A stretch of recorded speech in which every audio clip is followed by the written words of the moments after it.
Hello friends, तो एक बार फिर से आपका स्वागत है आपके अपने चैनल द स्टडी मंच में। तो जैसा कि आप सब जानते हैं, हमने रीजनिंग स्टार्ट की हुई है बेसिक से, बेसिक टू हाई लेवल। तो अभी हमने बेसिक का जो पार्ट है हमने सेकंड स्टार्ट किया हुआ है। रीजनिंग के जितने भी टाइप्स हैं वो हम आपको सारे के सारे करवा देंगे। तो जिसने इसका पहला पार्ट नहीं देखा है वो जाके प्ले लिस्ट में जाके चेक कर लें। तो ये आज हमने लिया हुआ है एनालॉजी का पार्ट नंबर 2, जिसमें आती है नंबर सीरीज़, ताकि आपके एग्ज़ाम में किसी भी टाइप की एनालॉजी आए तो वो आपको आए। तो अब आपने नंबर सीरीज़ में क्या करना होता है, आपके पास कोई ऐसे क्वेश्चन दिया होगा 3, 11 और 7। आपने सबसे पहले दिमाग में ये सोचना है कि इन तीनों के बीच में क्या रिलेशन है। अब 3, 11 और 7 क्या बन रहा है, सबसे पहले आप डिफरेंस देख लो इनका, जो एक कॉमन दिमाग सोचेगा। डिफरेंस दोनों का देखें तो कितना डिफरेंस आता है। दोनों का डिफरेंस देखें तो 8, 3, 11, मतलब कोई पैटर्न नहीं बन रहा, आगे 7 आ रहा है। तो आप ऐसा क्या करें कि जब पहले आपने डिफरेंस देख लिया कि इनका कोई डिफरेंस नहीं निकल रहा है, तो अब आपने नेक्स्ट स्टेप में क्या करना है, सबसे पहला स्टेप आपने क्या करना है, मैं आपको स्टेप बाय स्टेप बताती हूँ बेसिक से, ताकि आपको सारा समझ आए। सबसे पहले स्टेप में आपने क्या करना है, इनका डिफरेंस निकालना है। जब स्टेप 1 में देखा आपने इनका डिफरेंस बिल्कुल अलग है, नहीं काम आ रहा है, तो अब आपने क्या चेक करना है, स्टेप 2 में आपने देखना है कहीं स्क्वायर रूट तो नहीं है। क्या चेक करना है, स्क्वायर रूट। तो नेक्स्ट स्टेप में हम देखते हैं अब स्क्वायर रूट तो नहीं है ये। अब 3 का स्क्वायर करें तो 3 3 9, 9 + 2, 9 में हम क्या करें, ऐड 2 करते हैं, ऐड तो आता है 11। तो 11 आप देखते हैं यहाँ पे ऑप्शन में अब 7 है। अब 7 को भी वैसे करके देखते हैं, पहले ट्राई करके देखते हैं। 7 × 7 49, 49 में भी 2 ऐड करें तो क्या आता है 51। वो हमारे ऑप्शन में है कहीं 51, हाँ है। तो इसका मतलब ये जो हमारी ट्रिक है ये काम कर रही है। पहले आपने चेक करना है, डायरेक्ट मत कर देना कहीं गलत ना हो जाए।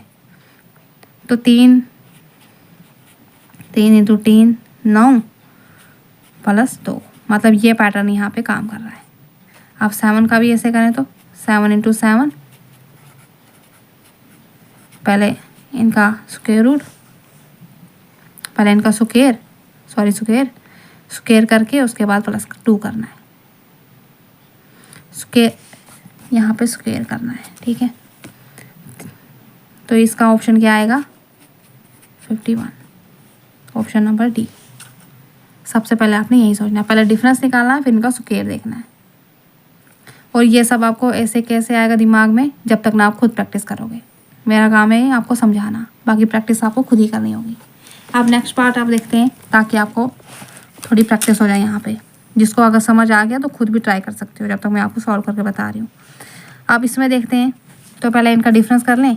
सबसे पहले 4 और 3 का डिफरेंस, 7 और 3 का डिफरेंस करें तो 4, 2 और 1, कोई डिफरेंस काम नहीं आ रहा है।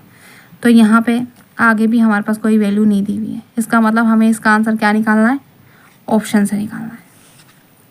जब आपके पास ऐसे दिया हो तो आपने सबसे पहले ऑप्शन को चेक करना है। पहले इसको डिकोड करते हैं कि आखिर ये क्या दिया हुआ है। 7 और 3 डिफरेंस तो काम नहीं कर गया, पहला स्टेप हमारा फेल हो गया। स्क्वायर रूट 7 7 49 3 3, कोई स्क्वायर रूट भी काम नहीं कर गया। तो इसका मतलब 7 और 3 को हम मल्टीप्लाई करते हैं। थर्ड स्टेप हमारा क्या आता है, इसको मल्टीप्लाई करते हैं आपस में,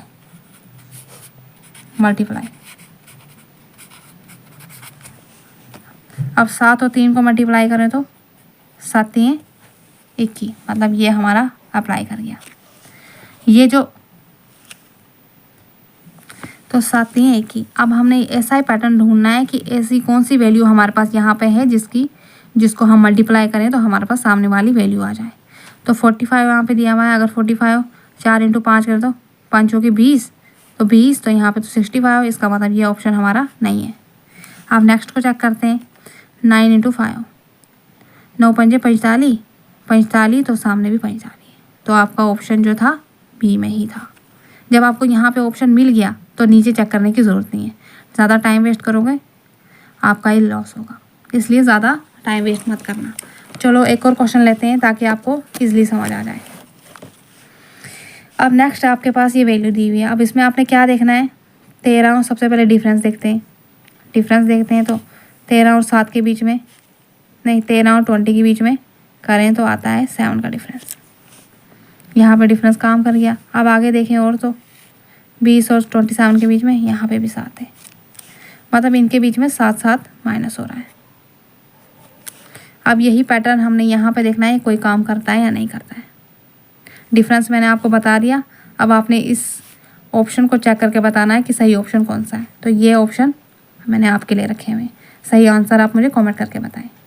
तो कैसी लगी आपको मेरी रीजनिंग की ट्रिक, कमेंट करके ज़रूर बताएं। तो मिलते हैं अब एक नए पार्ट के साथ, एक नई वीडियो के साथ।